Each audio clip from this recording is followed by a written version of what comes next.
Alright, so I think I'm going to say a couple of things about the Panera ad.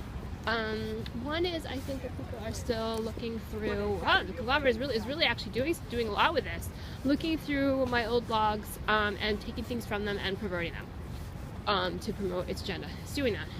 Really need to stop doing that. That phrase, food as it should be, I think that's what it says, food as it should be, I think they're taking that from something that I published in my first blog that I had at Weebly when I was first starting to write about all this stuff. One of my first blogs, there was someone who was working for the Burlington Free Press who was using the section of paper that she edited to do a lot to promote child molestation. Those pictures are really the things that they she would do things like just publish pictures of kids next to advertisements of like fish and like, I mean, just all of this stuff, which was, some of it actually got pretty graphic, and it was disgusting. And she published something that said like this is the way things should be.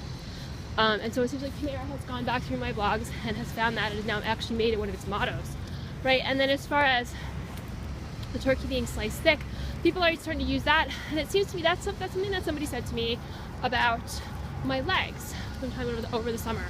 I walked out of Pine Street Inn one afternoon because I was being stalked so much I couldn't take it, and I knew I was going to lose my temper, and so I had to spend the whole night outside because I had nowhere else to go. And I went to the beach. I went to I think it was Revere Beach. I think because that was the one that I knew. That's the beach that I knew.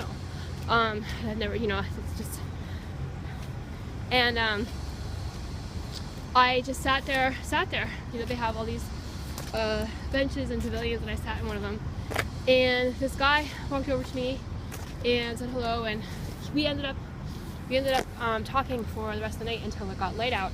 He was younger than I am. I think he was like 19. When he approached me, I thought he was probably going to hit on me, and he did. And I could tell he wasn't. I would tell he wasn't going to hurt me. That's the thing. I mean, I could tell he wasn't going to hurt me. He was, not bad to talk to. But I also probably would have gotten rid of him a lot sooner. Asked him to say goodnight to him, except that his presence there protected me from other men who were approaching me.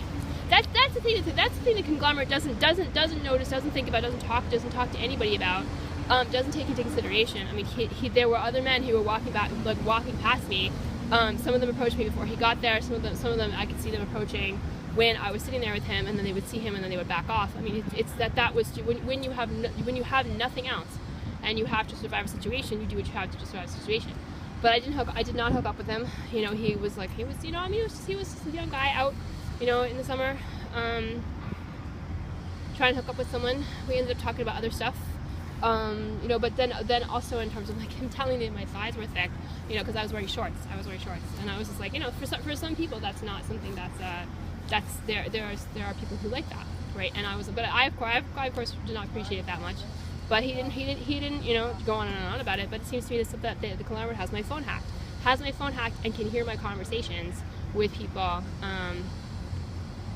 Just can hear my conversations with people around me, no matter what. Even my phone is just like I think that's what's going on.